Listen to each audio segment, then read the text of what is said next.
خب اره گردبر بوش کد GKS 190 با شماره فنی 0601 623 090. حالا چیزی که روی خود کارتون زده هیوی دیوتیه، واسه کارهای سخت طراحی شده.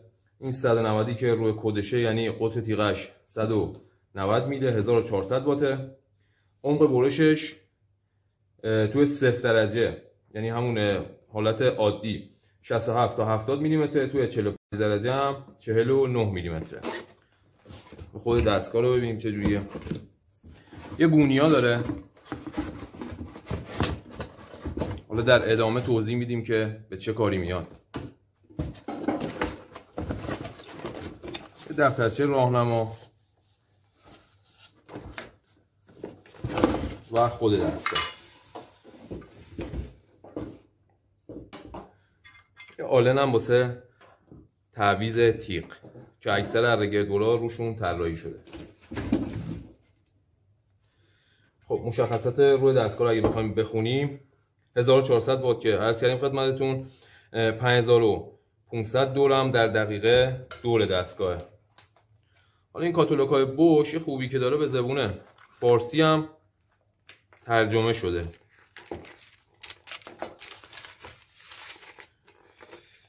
وزن دستگاه اگه بخوایم بگیم، اگه نوشته باشه اینجا 4 کیلو و 200 گرم هم وزن دستگاهه. خب با اینا دیگه کاری نداریم. اره گردبر یه دستگاهیه که برای برش های طولی چوب معمولا استفاده میکنن. البته تیغ های دیگه هم روش میندازن، واسه MDF، واسه بعضی آلومینیوم ها رو میبره، بعضی کامپوزیت کارا اره گردبر میبرن. حالا خود دستگاه قرار شد تعویض تیغ شما تو این دستگاه آموزش بدیم. یا آلن که گذاشته بود که طراحیش هم یه جوریه که اینجا قرار میگیره، یه قفل شفت داره اینجا.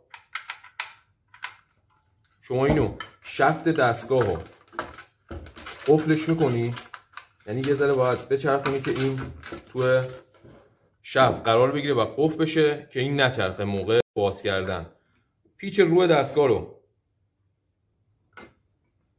یه ذره چون فابریک خودش هم هست محکمه بازش میکنیم.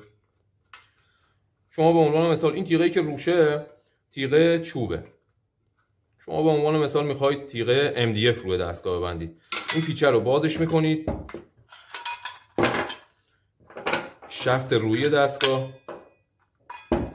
این محافظ رو به سمت بالا میکشید، تیغه رو در میارید و تیغه رو عوضش میکنید.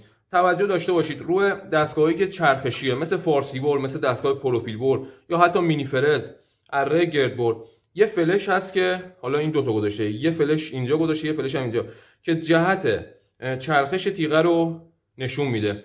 روی تیغه هم روشون یه فلش داره، حالا این به این شکل کشیده. فلش روی دستگاه با این تیغه باید روی یه جهت باشه، در غیر این صورت خوب نمیبره و دود میکنه. توجه هم داشته باشید روی دستگاه الان این به عنوان مثلا این تیغه چوبه، روش نوشته، رو همه تیغه ها داره نوشته ماکسیموم دورش 8000 دوره. یعنی شما اگه اینو روی دستگاهی که 9000 دوره بندازید الماسه میپرونه و میتونه خیلی خطرناک باشه. تو هر دستگاهی اینو شما باید نگاه کنید که همخونی داشته باشه.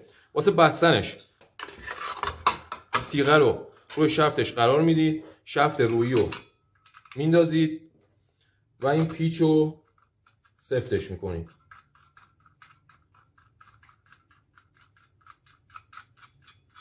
حالا تا جایی که با دست میشه سفتش میکنیم. دوباره شفت قفل رو میگیریم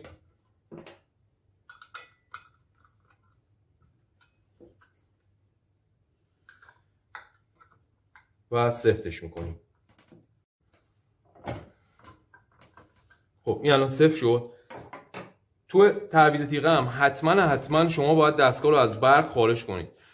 بعد یه با دستم تکون میدید که لقی نداشته باشه، چون بعضی وقتا خوب جا نمیره و میتونه لقی داشته باشه و لنگ میزنه. خب این گونیا حالا نسبت به گونیایی که روی ماکیتا روش خطکش داره و سانتیمتری تا 20 سانتی متر اندازه‌گیری و زده روش. گونیا اینجا قرار میگیره به عنوان مثال شما یه چوبی داری با فیکسش بکنی. یه چوبی داری مثلا 1 متر و 10 سانتی متره.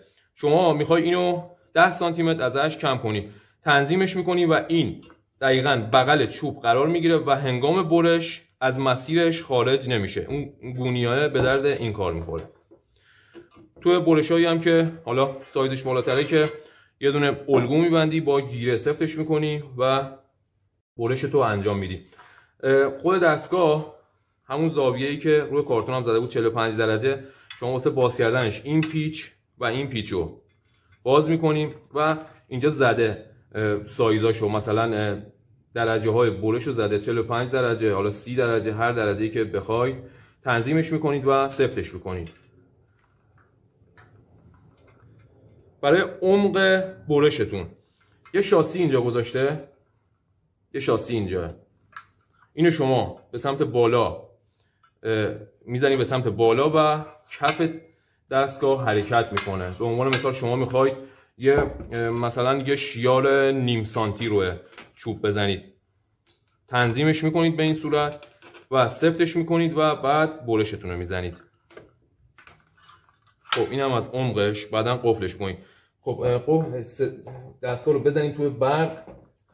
این دستگاه نسبت دستگاه دیگه قفل کن داره، یعنی شما اگه کلیدو، چون خیلی دستگاه خطرناکی هر گرد بر، کلیدو وقتی شما فشار بدی نمیچرخه. حتما باید این شاسی‌های بغلو، حالا هم چپ هم راست گذاشته، فشار بدی که خلاص کنه و بخوایم خودش رو روشن کنیم.